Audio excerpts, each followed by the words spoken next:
13వ తేదీన పోలింగ్ జరుగుతున్న సార్వత్రిక ఎన్నికల్లో ఎన్డీఏ కూటమి అభ్యర్థులను గెలిపించాలని నవ్యాంధ్ర మాదిగ చర్మకారుల డప్పు కళాకారుల పోరాట సమితి రాష్ట్ర వ్యవస్థాపక అధ్యక్షులు కవలకుంట్ల గోవింద ప్రసాద్ మాదిగ పేర్కొన్నారు. ప్రచార యాత్రలో భాగంగా దర్శి నియోజకవర్గం దొనకొండ మండలంలో సోమవారం ఏర్పాటు చేసిన విలేకరుల సమావేశంలో ముఖ్య అతిథిగా పాల్గొని మాట్లాడారు.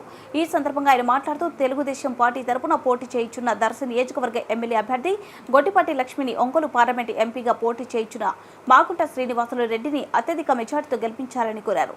ఈ సందర్భంగా ఆయన మాట్లాడుతూ రాష్ట్రంలో ఎన్నడూ లేని విధంగా దళితులపై వైసీపీ పాలనలో అన్యాయం జరిగిందన్నారు.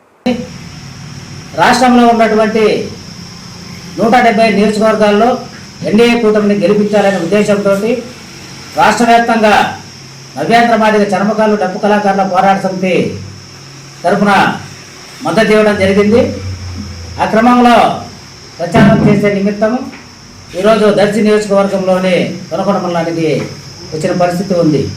ముఖ్యంగా ఏదైతే దళిత సమాజం ఉందో ఈ రాష్ట్రంలో దళితులు జరుగుతున్న అన్యాయాన్ని వైఎస్ఆర్సీపీ పార్టీ వల్ల నష్టపోయినటువంటి వర్గాలను కూడగట్టుకొని ఈ యొక్క వైఎస్ఆర్ పార్టీని గద్దెదింపే దిశగా మా ప్రయత్నంలో భాగంగా ఇక్కడికి వచ్చాము.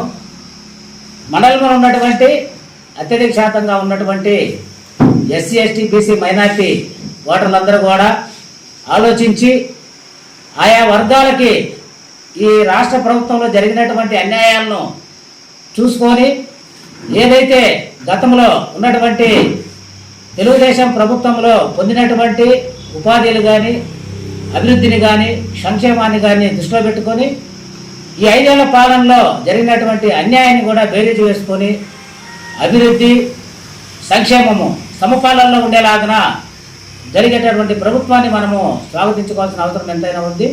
అందుకోసమని ఎన్డీఏ కూటమైనటువంటి తెలుగుదేశం అభ్యర్థిగా పోటీ చేస్తున్న గొట్టిపాటి లక్ష్మి గారిని అత్యధిక మెజార్టీతో గెలిపించుకునే దిశగా దళితులంతా కూడా ముందుకు రావాలని చెప్పి సందర్భంగా తెలియజేస్తున్నాను. ముఖ్యంగా రాష్ట్రంలో ఎస్సీ ఎస్టీ సప్లా నిధులు దారి మళ్లించారు. లిడ్ క్యాప్ సంస్థ ద్వారా వచ్చినటువంటి 12,000 కోట్ల రూపాయలను నిధులను దారి మళ్లించారు.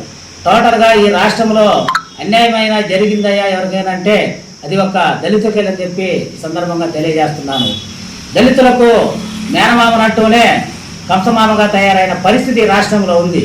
అందుకని ఎవరైతే దళితులు అన్యాయం చేస్తున్నారో ఆ దళితులందరూ కూడా ఏకమై జగన్ ఇంటికి పంపించే బాధ్యత దళితులంతా తీసుకోవాలని చెప్పి కూడా ఈ సందర్భంగా తెలియజేస్తున్నాను. నవ్యాంధ్ర మాదిగ చర్మకారుల డప్పు కళాకారుల పోరాట సమితి రాష్ట్ర వ్యవస్థాపక అధ్యక్షులు కవలకుంట్ల గోవింద ప్రసాద్ మాదిగ.